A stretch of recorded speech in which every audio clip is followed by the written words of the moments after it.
दोस्तों आपने सुना होगा कि इस दुनिया में वही लोग बहुत आगे बढ़ पाते हैं जिनका दिमाग तेज होता है। इस 10 मिनट के वीडियो की सबसे खास बात यह है कि इसमें आपको अपना दिमाग तेज करने के लिए यानी कि ज्यादा इंटेलिजेंट बनने के लिए एक भी ऐसा टिप या ट्रिक नहीं बताया जाएगा जिसमें कहा जाए कि आप सुबह बादाम खा लो या इतनी बजे उठो, इतनी बजे सो जाओ। लेकिन इसके बाद भी वीडियो के एंड तक आप अभी की तुलना में ज्यादा तेज बन जाओगे। और दोस्तों मैं बड़े कॉन्फिडेंस से ये बात कह सकता हूँ कि आप में से अधिकतर लोग तेज होने का ठीक से मतलब भी नहीं जानते होंगे। जब भी आप सुनते हो कि यार वो लड़का बड़ा तेज है, वो लड़की बड़ी तेज है, तो आप में से अधिकतर लोग यही सोचते हो कि या तो वो बंदा पढ़ाई में तेज है या फिर बात करने में तेज है, जबकि तेज होना इन सबसे बहुत अलग है। और इसलिए इस वीडियो को मैंने बहुत रिसर्च करके बनाया है। तो मुझे आपसे कोई लाइक या कमेंट नहीं चाहिए, बल्कि आप सिर्फ इसको ध्यान से देखो और समझो। और मैं आपको गारंटी देता हूँ कि इसको पूरा देखने के बाद आपके दिमाग में एक भी ऐसा डाउट नहीं बचेगा कि यार मैं अपने आप को तेज कैसे बनाऊं। क्योंकि हो सकता है आप में से कुछ लोगों को इस वीडियो को देखने के बाद ऐसा लगे कि यार वो तो पहले से ही तेज है। तो दोस्तों तेज बनने के लिए आपको सबसे पहले ये समझना पड़ेगा कि तेज दिमाग का मीनिंग क्या होता है। तेज दिमाग का मीनिंग है ज्यादा इंटेलिजेंट होना। और इंटेलिजेंट का मतलब क्या होता है? इंटेलिजेंट दो चीजों से मिलकर बनता है। किसी भी चीज को या क्वालिटी को अच्छी तरह से फटाफट एक्यूरेटली सीखना और उसी फिर सीखे हुए नॉलेज को फ्यूचर में जरूरत पड़ने पर सही ढंग से सही जगह पर काम में लेना।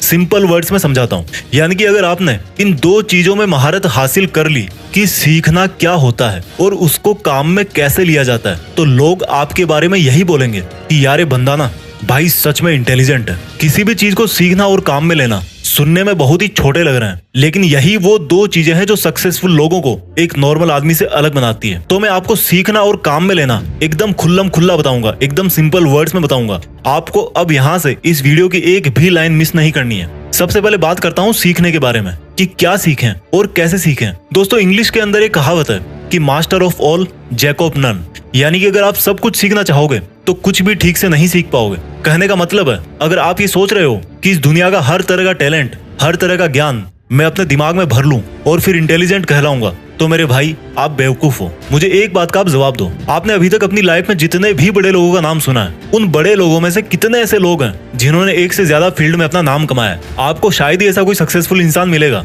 जिसने फुटबॉल में वर्ल्ड कप जीता हो, उसी बंदे ने म्यूजिक के अंदर भी ऑस्कर अवार्ड जीता हो, और फिर उसी बंदे ने कोई साइंटिफिक आविष्कार भी किया हो। मेरे भाई जो बंदा इंटरनेशनल फुटबॉल स्टार प्लेयर है ना, उसने सिर्फ और सिर्फ फुटबॉल के मैदान में पूरी उम्र पसीना निकाला है। जिस बंदे ने म्यूजिक में ऑस्कर अवार्ड जीता है, उसने हर दिन और रात सिर्फ और सिर्फ म्यूजिक के अंदर ही लगाया है। जिस बंदे ने किसी नई साइंटिफिक चीज का आविष्कार किया है, उसने हमेशा अपना टाइम अपने साइंटिफिक एक्सपेरिमेंट्स में ही लगाया है। और यही वो एक चीज है जो उनको उस फील्ड में एक आम आदमी से बहुत ज्यादा इंटेलिजेंट बनाती है। जी हाँ, इंटेलिजेंट। इंटेलिजेंट का मतलब ये नहीं है कि सिर्फ अपनी स्कूल लाइफ में हमेशा टॉप करने वाला ही जिंदगी में इंटेलिजेंट कहलाता है। हर वो बंदा जो किसी भी एक फील्ड के बारे में औरों से ज्यादा जानता हो और औरों से ज्यादा करके दिखा सकता है, वो ही असली इंटेलिजेंट कहलाता है। लेकिन हमारे साथ क्या होता है, जब हम टीवी में क्रिकेट देखेंगे तो सोचेंगे कि यार मुझे तो बस क्रिकेटर ही बनना है। एक साल बाद आपका फ्रेंड आईएएस बन जाता है तो आप सोचोगे कि यार अब तो मुझे आईएएस ही बनना है। फिर एक साल बाद आपका कोई दोस्त बहुत बड़ी सक्सेसफुल वेबसाइट बना देता है तो आप सोचोगे कि यार अब तो मुझे वेबसाइट ही बनानी है। इसलिए दोस्तों सबसे पहले आपको यह समझना पड़ेगा कि सक्सेसफुल होने के लिए अपने करियर का, अपने फील्ड का डिसीजन एक बार ही सोच समझ के लिया जाता है। और आपने एक बार जैसा भी डिसीजन ले लिया, आपको उसे कभी नहीं छोड़ना है। क्योंकि मैं 100% कॉन्फिडेंस के साथ बोल सकता हूँ कि अगर आपने हमेशा अपना टारगेट, अपनी डायरेक्शन पूरी जिंदगी भर एक ही तरफ रखी है, तो आप उसमें निश्चित रूप से इंटेलिजेंट बन जाओगे। और इंटेलिजेंट बनने के बाद आप क्या कर सकते हो वो तो आपको भी पता होगा। इसलिए आपको अगर इंटेलिजेंट बनना है तो सब कुछ नहीं सीखना, सिर्फ वही सीखना है जिससे आपका टारगेट पूरा होगा, जिससे आपको वो रिजल्ट मिलेगा जो आप चाहते हो। अगर आपको लगता है कि आपको एक्टिंग सीखनी है तो मरते दम तक आपके दिमाग में हर सेकंड, हर मिनट यही चलना चाहिए कि मुझे सिर्फ एक्टिंग ही करनी है और कोई सेकंड थॉट नहीं है मेरे पास। और ऐसे ही सोच सोच करके आपको अपनी एक्टिंग दिन प्रतिदिन सुधारते रहना है। अगर आपका ड्रीम डॉक्टर बनना है तो आपको हर हाल में यही सोचना है कि मेरे लिए डॉक्टर से बड़ी कोई चीज नहीं है, और आपको सिर्फ और सिर्फ अपनी डॉक्टर वाली इंटेलिजेंस पर ही ध्यान देना है। मैं आपको कील का एग्जांपल देता हूँ। कोई भी कील आगे से जितनी नुकीली होगी वो उतनी ही आसानी से और उतनी ही अंदर तक दीवार में चली जाएगी। तो कील के नुकीले सिरे का मतलब है आपका जो भी फील्ड है, आपकी लाइफ का जो भी टारगेट है, या जो आपने सोचा है कि मुझे यही करना है, आपको सिर्फ उसी पर ही ध्यान देना है, उसी को शार्प करना है, उसी को परफेक्टली सीखने की कोशिश करना है। तो जब आप ये डिसाइड कर लो कि सीखना क्या है, तो फिर बात आती है कि उसको सीखें कैसे। आपको एक बहुत ही सिंपल तरीका बताता हूँ। आप जिस भी फील्ड में इंटेलिजेंट बनना चाहते हो, उस फील्ड में ये देखो कि आपसे पहले और कितने इंटेलिजेंट सक्सेसफुल लोग हैं, और उन सब इंटेलिजेंट्स में सबसे टॉप के इंटेलिजेंट्स कौन कौन है। जैसे मान लो आपको एक ऐसा इंटेलिजेंट क्रिकेट प्लेयर बनना है जिसको सब पता रहता है कि कौन सी बॉल पर किस तरफ कौन सा शॉट मारना है, तो अब आपने ये देखना शुरू किया कि क्रिकेट की हिस्ट्री में बड़े बड़े प्लेयर कौन कौन से हैं। उनमें से एक नाम निकल के आया सचिन तेंदुलकर। अब आपको सचिन तेंदुलकर की तरह एक पावरफुल बैट्समैन बनना है, तो आप उनके पुराने मैच देखो, उनके इंटरव्यू देखो, उनकी लाइफ के बारे में पढ़ो, वो किस तरह से अपने आप को मोटिवेट रखते हैं, उन्होंने किस किस प्रॉब्लम का सामना किया है और उन प्रॉब्लम्स को कैसे सॉल्व किया है, उन सब को जानो। इस तरह से आपको ऐसी बहुत सारी चीजें पता लग जाएगी जो आपके फील्ड में जानना बहुत जरूरी होती है, और वही बातें आपको इंटेलिजेंट बनाती है। क्योंकि हो सकता है आप जिस भी फील्ड में इंटेलिजेंट बनना चाहते हो, उसके लिए आपको बहुत जगह से सीखने को मिल सकता है। सीखने के हजारों तरीके हैं, लेकिन कुछ भी सीखने के पहले ये अच्छी तरह से ध्यान रखना कि क्वांटिटी पर नहीं, क्वालिटी पर ध्यान देना है। आपको एग्जाम में टॉप करने के लिए 50 किताबें पढ़ने की जरूरत नहीं है, सिर्फ 5 किताबें चूज करो अच्छे राइटर्स की, एग्जाम निकाल दोगे। ये तरीका है सीखने का। और सीखने में सबसे जरूरी चीज क्या होती है? मेमोरी, याददाश्त। अगर आपको लगता है कि आपकी मेमोरी कमजोर है, तो इस पर मैंने एक वीडियो ऑलरेडी बना रखा है, इस वीडियो के खत्म होने के बाद ही उसको देखना। लिंक यहाँ पर आई बटन में भी है और नीचे डिस्क्रिप्शन में भी लिखी है। लेकिन अभी मैं इस वीडियो में बहुत कुछ बताऊंगा, पहले इसको पूरा देख के जाओ। तो जब आप ये जान जाओगे कि आपको क्या सीखना है और कैसे सीखना है, तो आप 50% इंटेलिजेंट बन जाओगे। बाकी के 50% इंटेलिजेंट तब बनोगे जब उस सीखे हुए को ठीक तरीके से अप्लाई करोगे, काम में लोगे। तो जब आपको ये लगे कि यार मैंने काफी सीख लिया है, अब टाइम आ गया कि उसको यूज कैसे करें, कहाँ करें, तो जैसे मान लो क्रिकेटर वाला एग्जांपल ही वापस लेते हैं कि आपकी नेट प्रैक्टिस पूरी हो गई, अब टाइम है आपके रियल मैच का, या आपकी पढ़ाई पूरी हो गई, अब टाइम है एग्जाम का। तो अब आपकी मेहनत को काम में कैसे लें?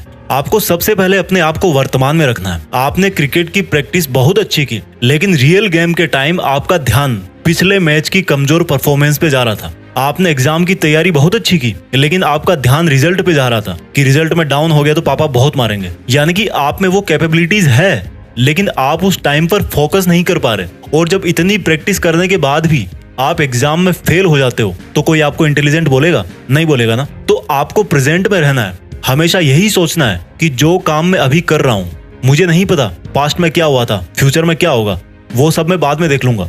मुझे सिर्फ अभी इस काम पर फोकस करना है जो मैंने शुरू किया है। इस तरह से आप अपने सीखे हुए को काम में ले पाओगे। जब आपको लगे कि यार प्रॉब्लम आ रही है, तो आप ये महसूस करो कि जिस प्रॉब्लम में आप अभी हो, उससे निपटने के लिए आपने बहुत पहले ही ईमानदारी से बहुत मेहनत करी है, और आपको अपनी काबिलियत पर पूरा भरोसा है कि आप इस प्रॉब्लम को भी सोल्व कर ही दोगे। ऐसा करने से आपके अंदर कॉन्फिडेंस आएगा। मैं ये नहीं कहता कि कॉन्फिडेंस आने के बाद भी आप उस प्रॉब्लम को सोल्व कर ही दोगे, लेकिन इतना जरूर कहता हूँ कि उस वक्त की असफलता आपको आने वाले टाइम के लिए जरूर तैयार करके जाएगी। और इस तरह से आप अपने नॉलेज को बेटर तरीके से यूज कर सकते हो। प्रॉब्लम के अगेंस्ट अपना रिस्पॉन्स टाइम घटाओ। किसी भी प्रॉब्लम को जितना शुरू में सोल्व कर दोगे ना, फ्यूचर के लिए उतना ही अच्छा होगा। क्योंकि जैसे जैसे टाइम ग्रो करता है, प्रॉब्लम की साइज भी बढ़ती रहती है। जब भी आप अपने नॉलेज को यूज करते टाइम अटक जाओ, तो इसमें कोई बुराई नहीं है कि आप फिर से अपने नॉलेज के, अपने प्रैक्टिस के मोड में वापस जाकर उसको सुधारो। दोस्तों ध्यान रखना, सीखना और उसको काम में लेना, ये दोनों प्रोसेस हमेशा पैरेलल ही चलती है। ऐसा नहीं कि आप कुछ सीखने के बाद फिर कुछ नहीं सीखोगे। इसलिए जब भी आपको लगे कि यार मेरी ट्रेनिंग में या मेरी प्रॉब्लम सॉल्विंग एबिलिटी में, मेरी ग्रोथ में कोई कमी रह रही है, तो आपको फिर से लर्निंग को और मजबूत बनाना है। दोस्तों आपने कई बार सुना होगा कि जब पहले सर्कस में किसी नए शेर को लेना होता था, तो शेर के बच्चे को लिया जाता था, क्योंकि ये माना जाता था कि अगर बड़े शेर को लेंगे तो उसको सिखा नहीं पाएंगे। लेकिन इंटेलिजेंट बनने में ऐसा बिल्कुल नहीं है। आप चाहे लड़का हो चाहे लड़की हो, आप चाहे 20 के हो या 60 के हो, आप हमेशा अपने आप को ज्यादा से ज्यादा इंटेलिजेंट बना सकते हो। और अगर आपको मेरी बातें सुन के ऐसा लगा कि आप में भी कोई खूबी है, आप भी ऐसा कुछ जानते हो जो हर कोई नहीं जानता, तो मेरा यकीन मानो आप भी एक तरह के इंटेलिजेंट हो। उस इंटेलिजेंस को और बढ़ाओ। और अगर आपने अभी तक अपने अंदर ऐसी कोई खूबी नहीं ढूंढी है,